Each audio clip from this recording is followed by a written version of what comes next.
So half of what is present, half of my 10 grams.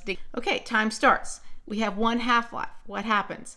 We half the amount that we have. So now we're down to 50%. So what is this mysterious half-life?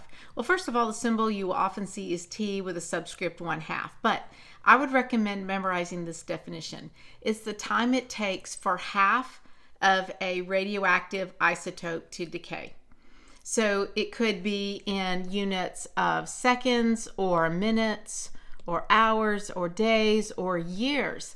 Different things take different time to decay.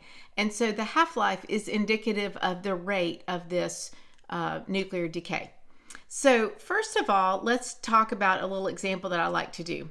I like to use pennies in my class. I give everybody a penny and we represent a half-life by all flipping our pennies at the same time. So with one penny flip, 50% of my students get heads and 50% get tails. The kids with tails, they decayed. And then those that had heads, they get to survive for another half-life. We flip our pennies and then again, 50% are out of the game and so on. So every half-life, half of the pennies are out. And so it is the same with nuclear decay. So let's do a little example with chemistry. So I've got a sample, I've got 20 grams. I'm gonna start off with 100% of my substance. I've got 20 grams at time 0. No half-lives have occurred. I'm sitting at 100%. I've got 20 little circles over here representing my 20 grams. So one half-life occurs, I am going to eliminate half or 10 of those grams. So 10 of them decay and now I'm down to 10 grams. So after one half-life, I have 10 grams remaining. Okay, how long did that take? Well, for this substance, it was only 8 days. Okay, so 50% of my substance is remaining. Now, another half-life occurs, let's say 8 days later. Now we've gone, so 16 days. So half of what is present, half of my 10 grams decays. So there are 5 grams gone, and I'm left with 5 grams remaining. All right, let's go another half-life. 8 more days occur. Well, half of my 5 grams is 2.5. So let's see, that would be 24 days. I'm down to 2.5 grams and so on. You can see that every half-life, half of what you had decays. Now, students often say, well, what happens to it? Does it just disappear?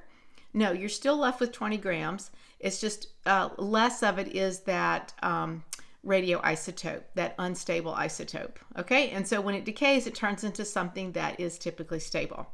So this little graph represents really any substance. The curve is going to look the same. This is how carbon-14 dating occurs. We know the half-life, and so what we can do when a substance, most things that are living have carbon-14 in them, a certain known amount. So any plant or animal or anything made from a plant or animal. And so when something dies, it no longer consumes carbon-14.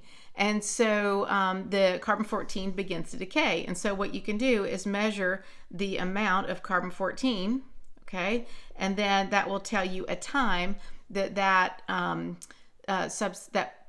animal or plant has been dead. And so that is how carbon-14 dating is done. Now, let's look at an example that might be like what you can do in your class.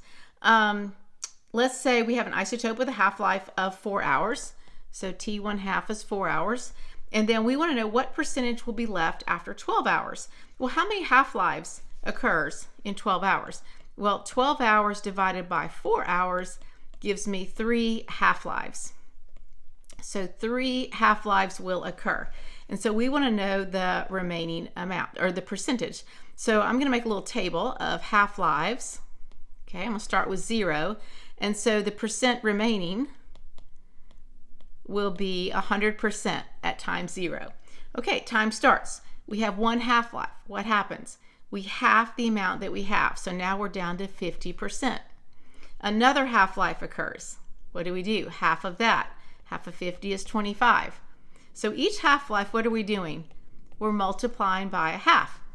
And then the third half-life, that's where I'm going to stop because I want to know what percent's remaining after 3 half-lives. Half of 25, one more time, is 12.5. or 13%, let's say. So the percentage remaining after 12 hours would be 12.5%. Now let's do another example. This time we're going to talk about fluorine 18. We know the half-life. There we go. How many grams of a 14-gram sample will decay after 3 half-lives? Well, you know what? Let's make a table very similar. I like to do number of half-lives. Okay, we're going to go 3 half-lives. So we start off with what? We have amount remaining, let's say. I like to do amount remaining. Well, what do we start with at time 0? We have 14 grams. So let's go 1 half-life. What do we do to that? We multiply by 1/2. So now we're down to 7 grams. After the second half-life, half of that, 3.5 grams. Okay, and then we want 3 half-lives. That's our stopping point. One more. Half of 3.5 would be 1.8 grams. So that's how much is remaining. But let's go back to the question. What did it ask?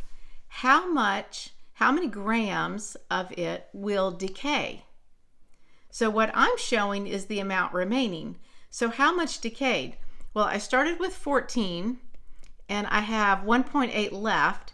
So 12.2 grams decayed.